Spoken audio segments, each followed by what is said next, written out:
नमस्कार, आप देख रहे हैं कैपिटल टीवी बिहार। मैं हूं आपके साथ सृष्टि शाह।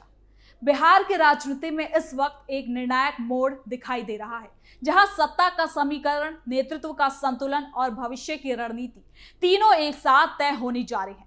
मुख्यमंत्री सम्राट चौधरी के नेतृत्व में बनने वाली नई सरकार का पहला बड़ा इम्तिहान कैबिनेट विस्तार के रूप में सामने आया है। यह विस्तार सिर्फ मंत्रियों की संख्या बढ़ाने की प्रक्रिया नहीं, बल्कि एनडीए के भीतर ताकत के संतुलन को तय करने वाला बड़ा राजनीतिक घटनाक्रम है। सबसे ज्यादा चर्चा जनता दल यूनाइटेड की 16 मंत्री पदों की मांग को लेकर हो रहा है, जिसने गठबंधन की राजनीति को नई जटिलता दे दी है। वहीं पीएम मोदी और अमित शाह की संभावित मौजूदगी इस पूरे आयोजन को राष्ट्रीय स्तर पर कहीं ना कहीं खास बना देती है। इसके साथ ही निशांत कुमार के नाम को लेकर उठ रही अटकलों ने सियासी माहौल को भी गर्मा दिया है। क्या उन्हें मंत्रिमंडल में जगह मिलेगी या ये सिर्फ चर्चा तक ही सीमित रहेगा? इस सवाल का जवाब ही आगे की राजनीति की दिशा तय कर सकता है। ऐसे में ये कैबिनेट विस्तार सिर्फ एक प्रशासनिक कदम नहीं, बल्कि सत्ता, रणनीति और संदेश तीनों का संगम बन चुका है, जिस पर पूरे देश की नजर टिकी हुई है। तो चलिए जरा विस्तार से जानते हैं क्या है ये पूरी खबर।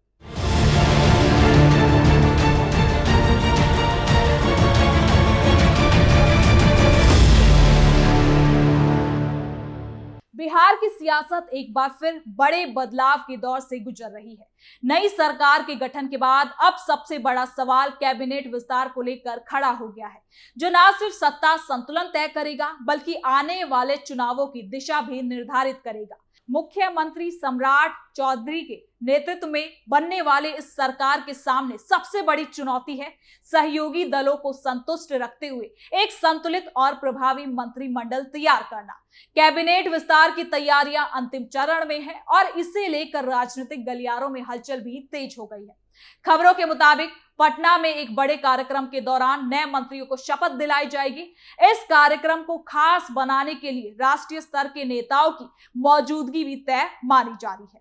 नरेंद्र मोदी और अमित शाह के शामिल होने की बात भी इस आयोजन को और ज्यादा खास बना देती है। ये सिर्फ एक राज्य के स्तरीय कार्यक्रम नहीं रही, बल्कि राष्ट्रीय राजनीति का संकेत माना जा रहा है। इसके साथ ही ये कार्यक्रम कितना खास है और कैबिनेट विस्तार में क्या कुछ भी होने वाला है, आइए जानते हैं इस रिपोर्ट में। बिहार कैबिनेट विस्तार पर सियासी घमासान तेज। जेडीयू की 16 सीटों की मांग से सम्राट चौधरी के लिए संतुलन बनाना बड़ी चुनौती। नए और पुराने चेहरों का होगा बड़ा मिश्रण। निशांत कुमार की एंट्री पर सस्पेंस खत्म। इस कैबिनेट विस्तार का सबसे पेचीदा पहलू सीट बंटवारा है। एनडीए के भीतर शामिल दलों के बीच मंत्री पदों को लेकर खींचतान खुलकर सामने आ गई है। खासकर जनता दल यूनाइटेड ने अपनी मजबूत दावेदारी पेश करते हुए 16 मंत्री पदों की मांग कर दी है।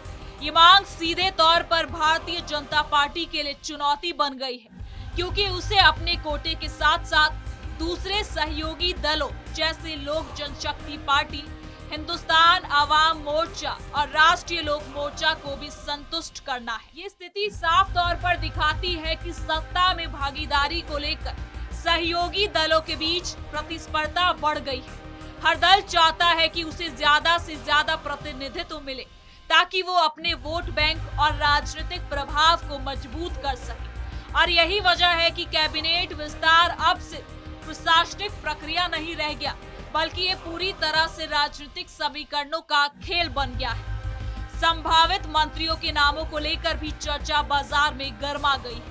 कई वरिष्ठ नेताओं की वापसी तय मानी जा रही है, जबकि कुछ नए चेहरों को मौका देकर सामाजिक और राजनीतिक संतुलन साधने की कोशिश की जा रही है। पुराने और अनुभवी नेताओं में विजय कुमार चौधरी, विजेंद्र प्रसाद यादव और श्रवण कुमार जैसे नाम शामिल हैं, जिन्होंने पहले भी सरकार में अहम जिम्मेदारियां निभाई है। इनके अलावा बीजेपी की ओर से भी कई बड़े चेहरे मंत्रिमंडल में शामिल हो सकते हैं। वहीं दूसरी ओर नए चेहरों को शामिल करने की रणनीति भी साफ दिखाई दे रही है। इसमें दलित, पिछड़ा और महिला प्रतिनिधित्व को बढ़ाने पर खास जोर दिया गया है। रत्नेश सदा, शीला मंडल, संगीता कुमारी जैसे नाम इसी रणनीति का हिस्सा माने जा रहे हैं। इससे ये संकेत मिलता है कि सरकार सामाजिक संतुलन को प्राथमिकता देते हुए एक व्यापक प्रतिनिधित्व देने की कोशिश कर रही है। इस पूरे घटनाक्रम में सबसे ज्यादा चर्चा जिस नाम को लेकर हो रही है वो है निशांत कुमार। हाल ही में राजनीति में सक्रिय हुए निशांत कुमार के मंत्री बनने की संभावना ने सियासी माहौल को और ज्यादा गर्मा दिया है।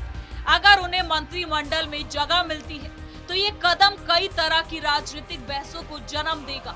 एक तरफ इसे नई पीढ़ी को मौका देने के रूप में देखा जा रहा है, तो दूसरी ओर विपक्ष इसे वंशवाद का मुद्दा बनाकर सरकार पर हमला साध रहा है। निशांत कुमार की संभावित एंट्री इसलिए भी खास हो जाती है क्योंकि इससे जेडीयू के अंदर नेतृत्व परिवर्तन की संभावनाओं को लेकर नई चर्चा शुरू हो सकती है। लंबे समय तक नीतीश कुमार के नेतृत्व में चलने वाली पार्टी अब नए चेहरों को आगे बढ़ाने की दिशा में कदम उठा रही है। कैबिनेट विस्तार में मंत्रियों की कुल संख्या को लेकर भी अलग अलग आंकड़े सामने आ रहे हैं। माना जा रहा है कि मंत्रिमंडल का आंकड़ा 30 से 36 के बीच रखा जा सकता है, जिसमें बड़ी संख्या में नए चेहरों को शामिल किया जाएगा। ये संख्या इस बात का संकेत है कि सरकार व्यापक स्तर पर बदलाव करना चाहती है और हर वर्ग को मौका देने के लिए तैयार है। इस विस्तार में जातीय और क्षेत्रीय संतुलन को भी खास इम्पोर्टेंस दी गई है। बिहार की राजनीति में जातीय समीकरण हमेशा से निर्णायक भूमिका निभाता है। ऐसे में सरकार ये तय करना चाहती है कि हर प्रमुख जाति और क्षेत्र को मंत्रिमंडल में सही प्रतिनिधित्व मिले। इससे न सिर्फ राजनीतिक संतुलन बनाए रखने में मदद मिलेगी, बल्कि सरकार की स्वीकार्यता भी बढ़ेगी। इसके अलावा क्षेत्रीय संतुलन भी एक बड़ा फैक्टर है। बिहार के अलग अलग हिस्सों मिथिलांचल, मगध, भोजपुर, सीमांचल से नेताओं को शामिल करके ये संदेश देने की कोशिश होगी कि सरकार पूरे राज्य का नेतृत्व करती है। इस कैबिनेट विस्तार का एक और खास पहलू ये भी है कि आने वाले चुनावों की रणनीति का ये हिस्सा भी हो सकता है। 2027 के चुनावों को ध्यान में रखते हुए सरकार अभी से अपनी राजनीतिक जमीन को मजबूत करना चाहती है। नए चेहरों को मौका देकर और सामाजिक समीकरणों को साध कर एनडीए अपने वोट बैंक को मजबूत करने की कोशिश में लगी है। प्रधानमंत्री नरेंद्र मोदी की संभावित मौजूदगी इस कार्यक्रम को और भी ज्यादा खास बना देती है। उनकी उपस्थिति ये साफ संकेत देता है कि केंद्र सरकार बिहार को लेकर गंभीर है और यहाँ की राजनीति को राष्ट्रीय रणनीति का हिस्सा मानती है। अमित शाह की मौजूदगी भी संगठनात्मक मजबूती और राजनीतिक संदेश देने के लिहाज से खास है। हालांकि इस पूरे घटनाक्रम में चुनौतियां भी कम नहीं है। सबसे बड़ी चुनौती सहयोगी दलों के बीच संतुलन बनाए रखना है। अगर किसी दल को अपेक्षा से कम प्रतिनिधित्व मिलता है तो उसमें असंतोष पैदा होगा, जो सरकार की स्थिरता पर असर डाल सकता है। इसके अलावा मंत्रियों के चयन में योग्यता और अनुभव को भी ध्यान में रखना जरूरी होगा। अगर सिर्फ राजनीतिक संतुलन के आधार पर फैसले लिए जाते हैं तो प्रशासनिक कार्य क्षमता प्रभावित हो सकती है। इसलिए सरकार के सामने ये चुनौती भी होगी कि वो राजनीति और प्रशासन के बीच संतुलन बनाए रखे। विपक्ष भी इस कैबिनेट विस्तार पर अपनी नजर को बनाए हुए है। वो हर फैसले को मुद्दा बनाकर सरकार को घेरने की कोशिश करेगा। खासकर अगर निशांत कुमार को मंत्री बनाया जाता है तो इसे परिवारवाद का उदाहरण बताते हुए विपक्ष अपना आक्रामक रूप जरूर दिखाएगा। कुल मिलाकर बिहार का ये कैबिनेट विस्तार सिर्फ एक औपचारिक प्रक्रिया नहीं है, बल्कि राज्य की राजनीति का एक खास मोड़ है। इसमें लिए गए फैसले आने वाले सालों की राजनीति को प्रभावित करेंगे। ये तय करेगा कि एनडीए सरकार कितनी मजबूत और स्थिर रह पाती है और वो जनता की उम्मीदों पर आखिर कितना खरा उतर पाती है। अब सबकी नजर शपथ ग्रहण समारोह पर टिकी हुई है, जहां ये साफ हो जाएगा कि किसे मौका मिलता है और किसे इंतजार करना पड़ता है। ये सिर्फ मंत्रियों की सूची नहीं होगी, बल्कि बिहार की राजनीति का नया नक्शा होगा, जो आने वाले समय में राज्य की दिशा और दशा दोनों को तय करेगा। तो फिलहाल के लिए इस खबर में इतना ही। देखते रहिए कैपिटल टीवी बिहार।